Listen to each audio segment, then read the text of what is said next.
Time to introduce my first guest. Took out a trainer's licence back in 2003. Within a matter of months, had his first success at the top level. Most recent Grade 1 came just a couple of months ago in the Henry VIII Novices Chase at Sandown. And most importantly, I think for him, I'll ask him, the milestone of 1,000 winners was reached earlier on this week with Ansam. That man is Evan Williams alongside. First of all, congratulations. Four figures. Yeah, thank you. Yeah, it seems like a lot of water under the bridge. Did you know you were on 999? I've been well briefed by the kids for a long time. And look, they were counting it down, so it was good to get it.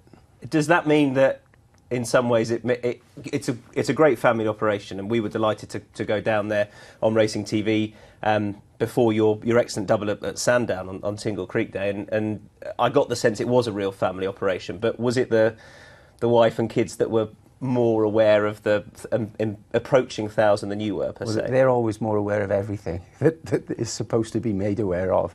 I just sort of go away in my own little world sometimes. Is it fair to describe the operation as first and foremost a family-run operation? Oh, 100%. We couldn't do it without everybody involved. You know, there's 5 of us and we've all got a little job that we do, and I think that's how it keeps rolling, really. And that is, of course, your 2 girls ride out there. Of course, we saw Isabel riding yesterday on good old John Constable. Your wife is very heavily involved. Your son is involved as well behind the scenes. Well, they run the office, and then us 3 deal with the horses, and that's how it seems to work. They stay to their job and we stay to our job. And did you, if I take you right back to 2003, was that how you envisaged things running 17 years on? Oh, look, we didn't envisage anything, really. It sounds unbelievable, really, when you talk about training 1,000 winners, but all we ever wanted to do is keep our heads above water and survive. And that sounds that you're just saying it, but that was the honest truth. It was just an operation that developed. We never set out to be training racehorses. It was just where we ended up. So if we go back, you initially started out training punter chasers, point-to-pointers. Yeah. That was for how many years before you took out the trainer's licence? Oh, we started training point-to-pointers, I think it was 97. We moved to a place away from where we are now. A good old boy called Bob Mason bought a place down the road, and we went there. There was a house there, and I had a young family, and the old farming wasn't going great at the time.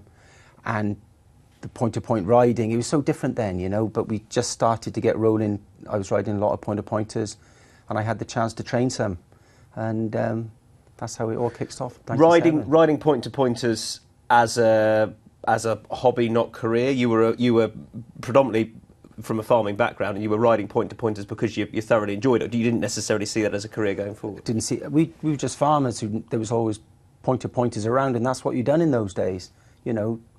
Running under rules was just something that other people done. It was all very, very local, very amateurish. And you could see point-to-pointing was changing, and there was a chance that you were going to get paid to train point-to-pointers. And because I was having a bit of a run riding them, you sort of got into it that way. Owners wanted you to train their horse so you could ride it, and that's how we got going. And was foot in mouth, because it must be was that 2001, a couple of years before you took out the trainer's licence? Was that a catalyst as well for you moving away from farming? Oh, well, it all sort of came together, really. I mean, that just killed us. We had 2 places going, 2 yards going, full of point-to-pointers, and foot and mouth came in and you couldn't run them. And had a pile of cattle around me as well, and I couldn't sell them. So we couldn't run the point-to-pointers, I couldn't sell the cattle, and there was a lot of other things going on. I had to move out from the place I was, and we had to go and buy a house and everything. So there's a pile of things happened at once, and I thought the best way forward is to get a trainer's licence, and at least then you could keep going 12 months of the year and keep rolling an income in. But it wasn't a plan. It was, as I said, lots of things happened. Well, I mean, it sounds like you were pretty much forced into making a big decision. They say that people only make big moves like that when their back's up against the wall. So. Oh, were you worried at the time when you made that decision? Well, I never worry, you see. I've just got a great habit of making other people worry. And would the family agree with this? You never worry? I'd say I'm not a worrier myself, but I do create a lot of havoc amongst the family with making them worry, because I should be worrying, you know. And it was one of those instances, but we ploughed on and you know, that's how it all worked out, really. We just got stuck into it and managed to sell cattle, managed to buy a lot of pointer-pointers in Ireland, and just kept rolling, really. So geographically, you are now very near where you grew up, or you are where you grew up? Well, I am where I grew up. I went to live there with my grandparents. It's a long old story. My parents split up and I ended up there with my grandparents. My grandfather died and I took over the tenancy on what was a farm opposite to where we are now. And I borrowed a pile of money off the bank and went milking cows, and got stuck into that. You know, I took over the tenancy when I was 18, and it was 30 years last year that I started out on my own. But as I said, it was milking cows and riding pointer-pointers for fun. It was never, ever in my intention to go training racehorses. But that sort of, again, it was the first time I've been down to see you when we came down about 7 or 8 weeks ago. And that there was a sort of sense of pride seeing you walking around there. You might, every morning, you've been there for a while, but you must walk out and it must add to it, the feeling you get there, given that you've got such history there. I didn't want to go anywhere else. The problem we faced when we did get going with the licence is that we were outgrowing the old farm. And there was a lot of sleepless nights. I suppose the worry came, were we going to have to go elsewhere to train? And I didn't want to go elsewhere. You know, I was born and brought up in the area. And there was a lot of, I suppose, I'm a typical Welshman, really. You want to be home and you feel at home. And I wanted to stay there, and I managed to buy a bit of land opposite where I was, and I managed to develop where we are now. But that was necessity because you were growing. So was there ever a point you reached where, before you got that extra land, where you thought, maybe size-wise, if I want to have a string of 100 horses, I'm going to have to shift on them? Yeah. There was, we were in trouble as far as space was concerned, and it was definitely either make where we were better or go elsewhere. And I didn't want to go elsewhere. But I mean, there was plenty of times there was offers on the table to go elsewhere, and I was very tempted to take them. But I'm glad I'd done what I'd done and stayed where we are. But that, in some ways, when you're making those decisions, that's because it's a victim of your own success, right? Because people are interested and you're training lots of winners. You really hit the ground running. You say that it wasn't the plan necessarily well, you didn't envisage being as successful as you are, but I mentioned the first Grade 1 came along pretty quickly, and you got off to a flying start. Well, we did, and that's how the cards fall sometimes, you know, and you either roll with it or you don't. And we were very, very fortunate that we had a lot of horses that did make the step up from pointer-pointers to under rules. And I didn't want to stay still. You know, I did want to go forward, and I did want to try challenge myself and have a real go at it.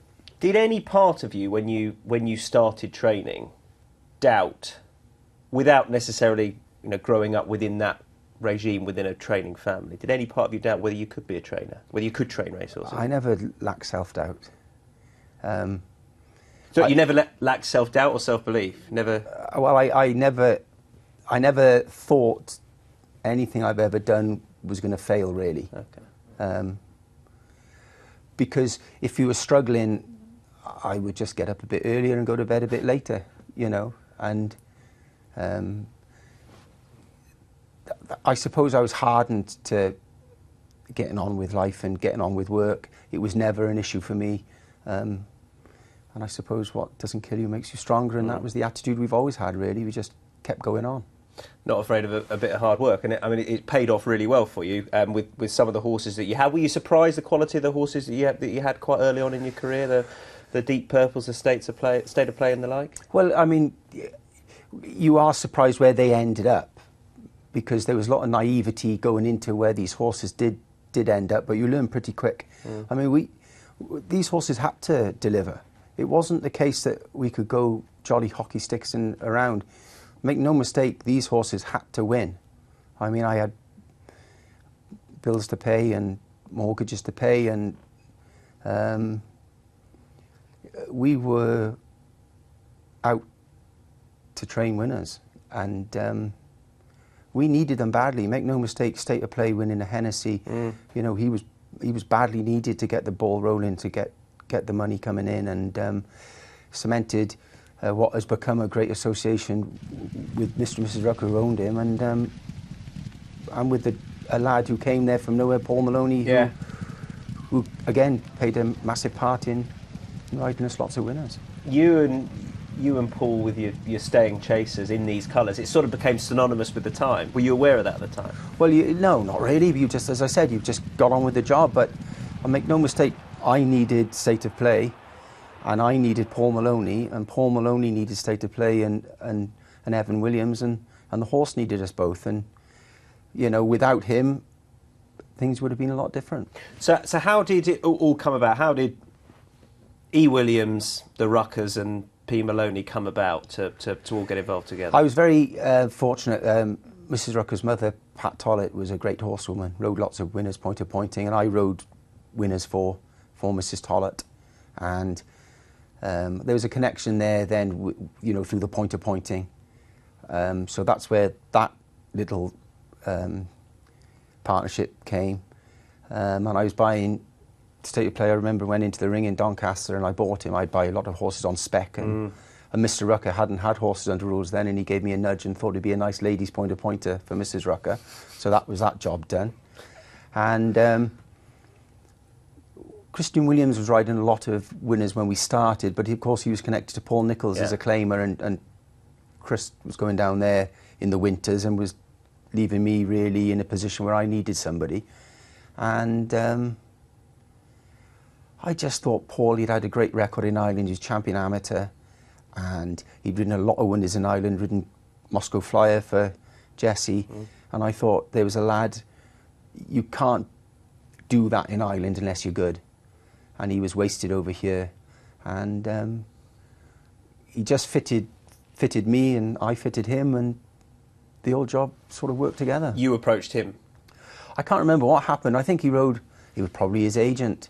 Rang me one day about riding a horse. And I remember a little horse called Cumber in Hereford, and Paul fell at the last.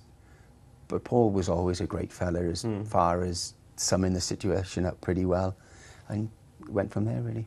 And 400 winners plus later together. Yeah, it was a pretty good move, wasn't it? Well, it was one of those things.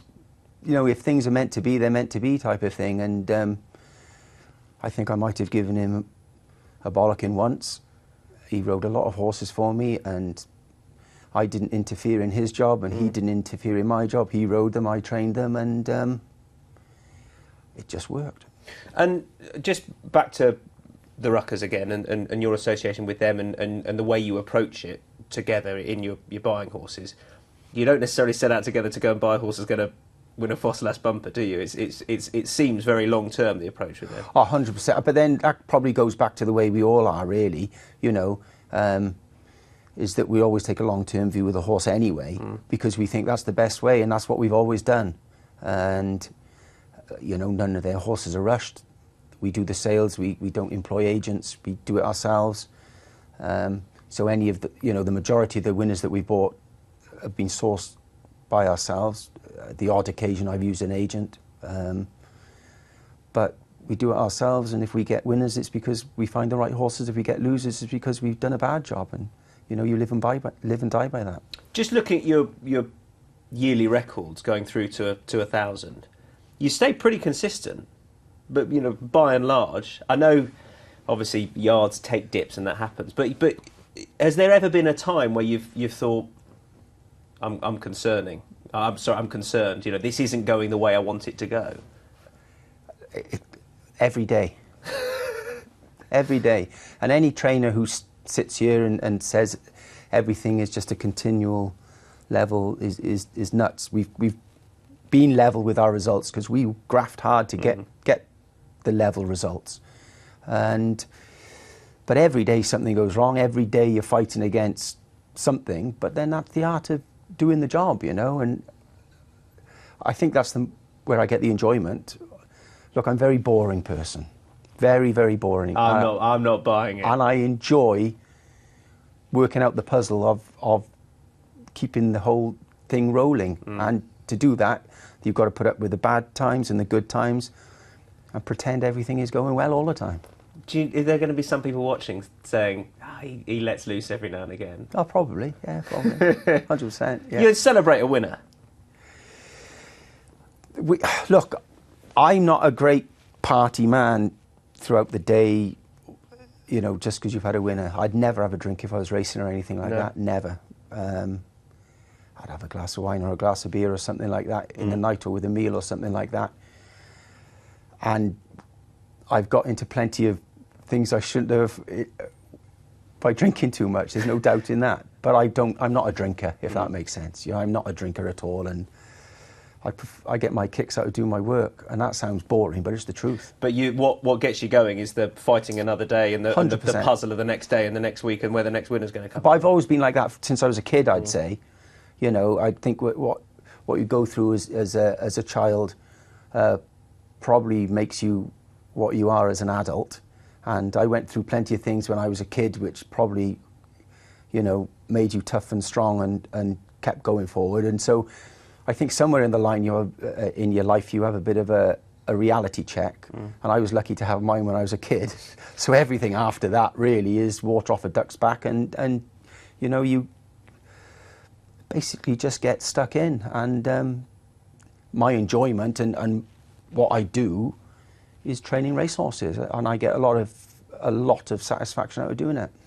One thing I'm keen to ask you is I don't know if it is a love affair with the Swinson Hurdle, but I mean, history would suggest it might well be. But I remember when Silver Streak won there, and I had the pleasure of being there, and looking back at that record, thinking, crikey, this would be his fourth. And I think I said to you afterwards, do you plan to have a go at this race? And you said sometimes we just have the right horses that fall for it. Is that it? That's the same with any race. You know, sometimes you can plan all you want to, but unless all of the figures add up and the horse's health adds up and the season adds up and the ground adds up, you can never push a river. You can never do something if it's not going to happen. But sometimes things just fall into place, and yeah, look, some tracks are lucky, some horses are lucky, and that's the way it goes sometimes. He's gone from strength to strength. John Constable, we had success in the race with him. He went on to run in the Champion Hurdle, and Silver Streak betted him by finishing third in the Champion Hurdle. I presume all roads are leading back there this year? Yeah, we'll aim there. I mean, everyone says it's such a terrible race this year, you know, it's a dreadful, dreadful race.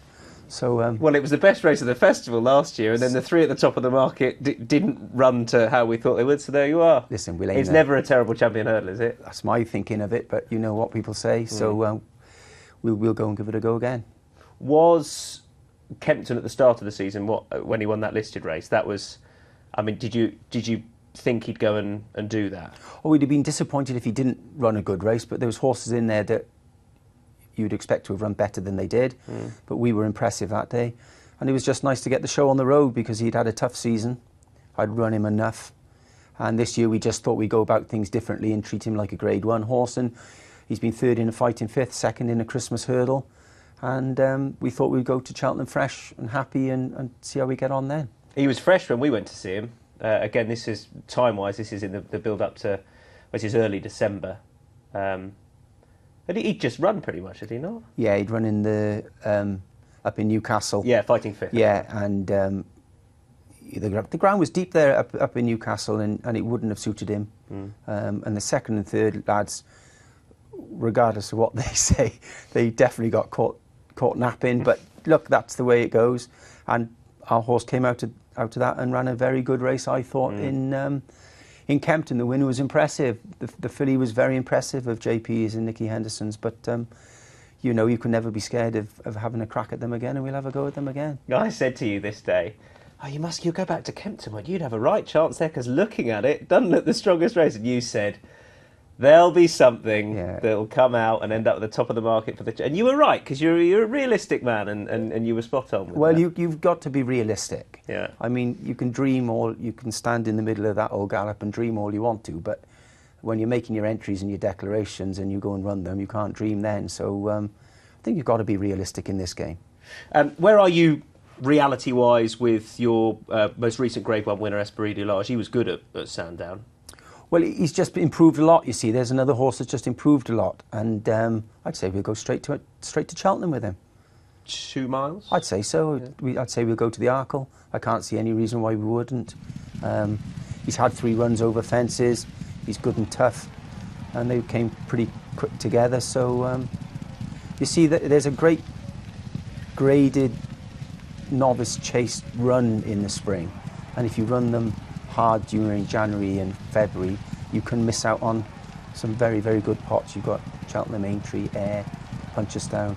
I mean, you could go to Aintree and go to Cheltenham and fall at the first. Well, you've still got a chance then to go to Aintree. So, you know, it made sense to get him fresh and to go straight there. If you were, and it seems silly to say you're not targeting the Arkle because it's the Arkle, but if you were out and out Cheltenham, that is the goal, and it wasn't necessarily a spring campaign you're mentioning, would you be keen to run him again? I wouldn't, because he's won a Grade 1, he'd carry a penalty. You see, so everywhere he goes now, you're just making it hard for him, really. You know, the way to find out if you're a very good horse is to run him in the best Grade 1s in the spring. We know he's a good horse because he's won a Grade 1 already, so there's no point in flogging him around the place just for the sake of it. So we'll have a crack at the Arkle and see where we really stand.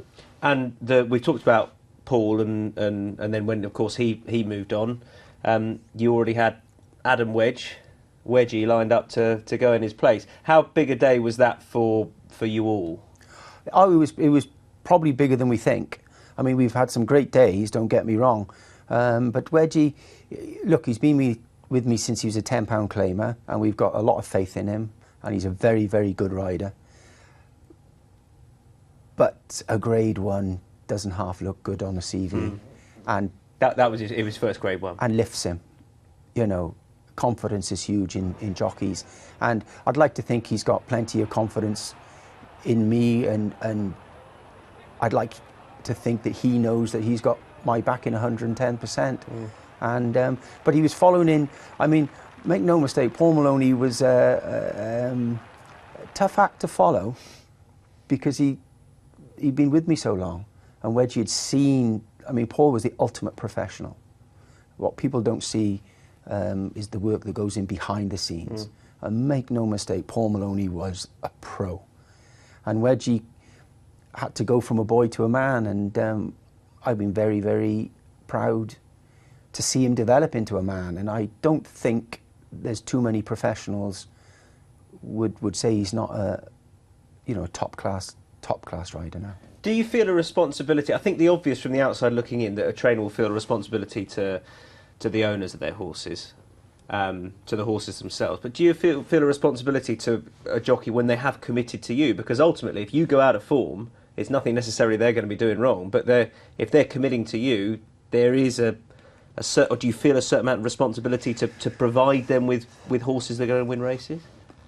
The answer to that is going to sound a little bit big-headed, but the reality is that any lad who knows me knows there'll always be winners there to ride.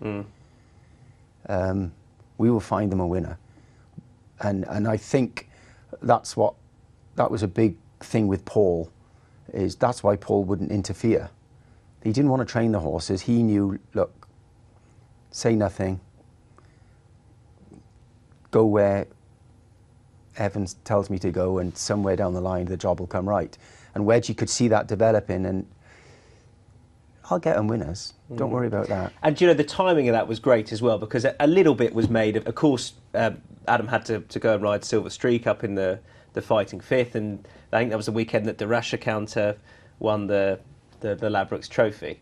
And then the following weekend, it can be great great level of racing sometimes. It was great for him to of course, he didn't get his Grade 1 up at Newcastle, but the week later he came and rode that horse at Sunday. But that's the game, and you've got to be strong. You've got to be able to know that that's going to happen.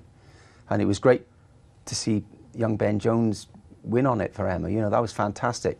But I can guarantee Wedgie went home from the Fighting Fifth, and he knew I wasn't a happy man. And he just missed out on winning a Hennessy or the Ladbroke or whatever it is. So that journey home would have been a long way home for Wedgie that day. But when he got home, he would have known that he's got me in his corner. He'd know that. You know, I would go in through the front door and out through the front door, and those lads know that. I wouldn't go sneaking around the back and talk about this, that and the other thing. I'll slate anyone in my kitchen or in my yard. I'll call them all the you-know-whats under the sun. But once I go out of that gate, they're my men. and you know, I'll stick by them through hell and fire, and they know that. What a pleasure that's been. You're going to stick around for us. Yeah. Don't go anywhere. Evan's going to stay in situ for our review of what was an excellent day yesterday and a little bit further back as well. Thanks to Evan for all of that.